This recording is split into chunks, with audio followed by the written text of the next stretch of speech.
top, see? That could invite some disease there. I'm Brent Barnett on Brownfield, reporting on the ground from the Lance Lillibridge farm in eastern Iowa. Lance, thanks a lot for letting us come out here to the farm. How's things been going for you this growing season so far? Well, it doesn't do any good to complain, so I won't, but it's always a challenge every year. We got something new, but it's been pretty good actually. So Tell the listeners a little bit about what you raise here on the farm and just kind of what you have going on with the operation. Sure. So we're mostly corn on corn here, and we have a little bit of hay, alfalfa. We've got a red Angus cow-calf herd that is just down by the river here on about 200 acres of timber pasture, and then but most of this corn that we have is all corn on corn. This field behind us is 18 years corn on corn.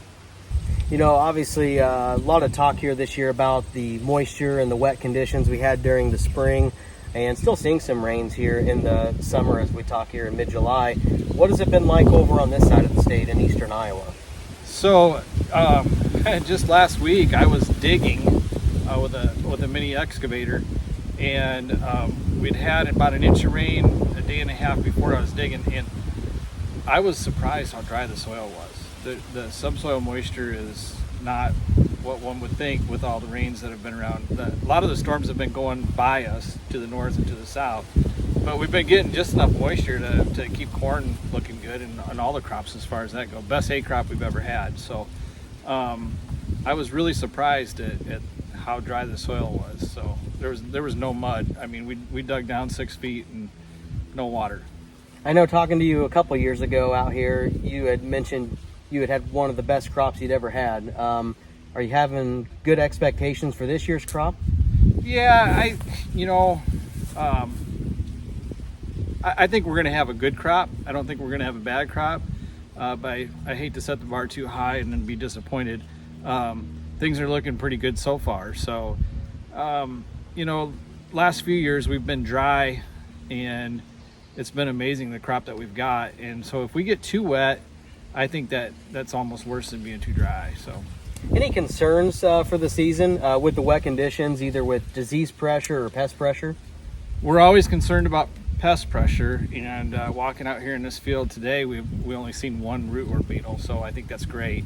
We've seen a few ears that had the silks clipped on them, and but not very many. So I'm not sure that was rootworm beetles or if it maybe Japanese beetles or something that was along the edges of the field.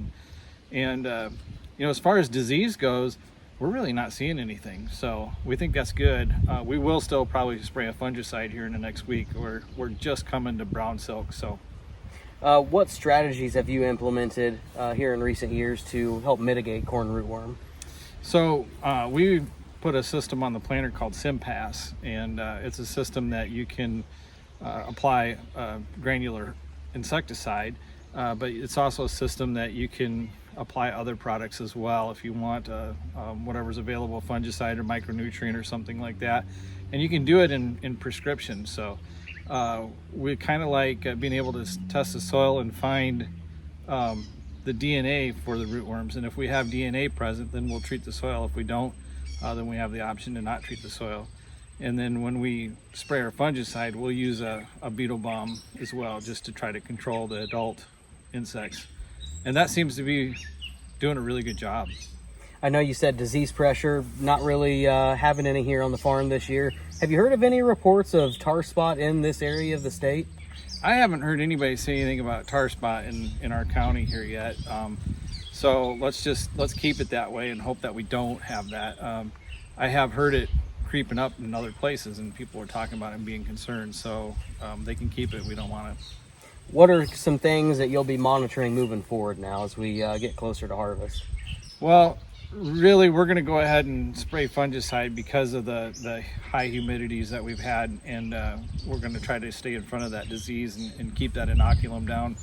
So that's going to be the strategy that we use there. And again, we'll probably use an insecticide with the fungicide to knock out some adult beetles.